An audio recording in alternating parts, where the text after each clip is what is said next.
যেই সিদ্ধান্তের ফলশ্রুতিতে দেশের মানুষ ভুগতে পারে এরকম একটি সিদ্ধান্ত তো আপনি নিতে পারেন না। একতরফাভাবে এরকম একটা সিদ্ধান্ত তারা নিতে পারেন না। মানবিক করিডোরের নামে এটা আপনি নিজেও জানেন, এখানে শরীফ ভাই যেটা বলছিলেন যে আমরা ইতিপূর্বে যেটা দেখেছি যে যেই সব জায়গাগুলোতে মানবিক করিডোরের নামে তারা স্পেস নিয়েছিল সেই জায়গাগুলো দিয়ে দেখা গেছে যে পরবর্তীতে অস্ত্র ঢুকেছে, ইন্টেলিজেন্স অফিসার ঢুকে ম্যাপিংয়ের নামে সেখানে ড্রোন ঢুকেছে, ডেটা ঢুকেছে। ধীরে ধীরে একটা সময় দেখা গেছে সেই অঞ্চলগুলো আর নিজেদের নাই।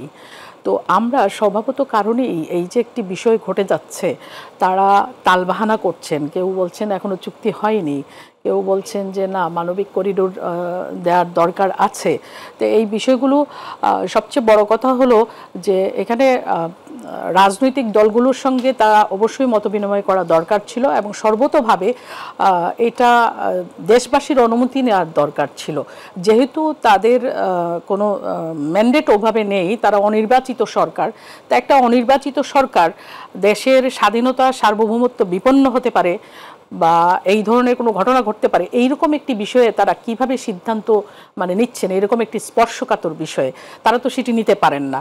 এবং অবশ্যই এই সিদ্ধান্তটি জাতীয় সংসদ থেকে আসা দরকার ছিল।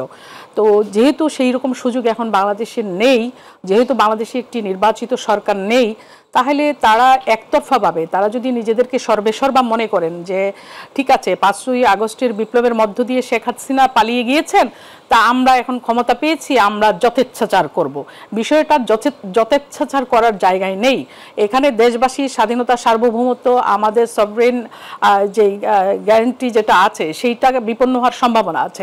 তো কাজেই এরকম একটি সিদ্ধান্ত নেওয়ার আগে এবং এত এত রাজনৈতিক দল যারা সত্যিকার অর্থেই গণমানুষের দল, সেই দলগুলোর সঙ্গেও তারা আলোচনার প্রয়োজন বোধ করছেন না। তো একতরফাভাবে এরকম একটা সিদ্ধান্ত তারা নিতে পারেন না। কিন্তু ঐকমত্য কমিশনের আলোচনা চলমান রয়েছে রাজনৈতিক দলগুলোর সাথে। সেটাও রয়েছে, কিন্তু কোনো আলোচনা ব্যতিরেকে তারা একতরফাভাবে এই সিদ্ধান্ত নিতে পারেন না। দেশবাসীর অনুমতি অবশ্যই নিতে হবে, কারণ দেশের মালিক হচ্ছে দেশের জনগণ। এই জনগণকে ইগনোর করে আপনি একতরফাভাবে ক্ষমতার অপব্যবহার করে আপনি একটা সিদ্ধান্ত নেবেন যার যেই সিদ্ধান্তের ফলশ্রুতিতে দেশের মানুষ ভুগতে পারে বা দেশের স্বাধীনতা সার্বভৌমত্ব বিপন্ন হতে পারে, এরকম একটি সিদ্ধান্ত তো আপনি নিতে পারেন না। তাহলে আপনি এটা নিশ্চয়ই অনিয়ম করছেন। কার স্বার্থে করছেন, কেন করছেন, সেটা জনগণের সামনে খোলাসা করতে হবে।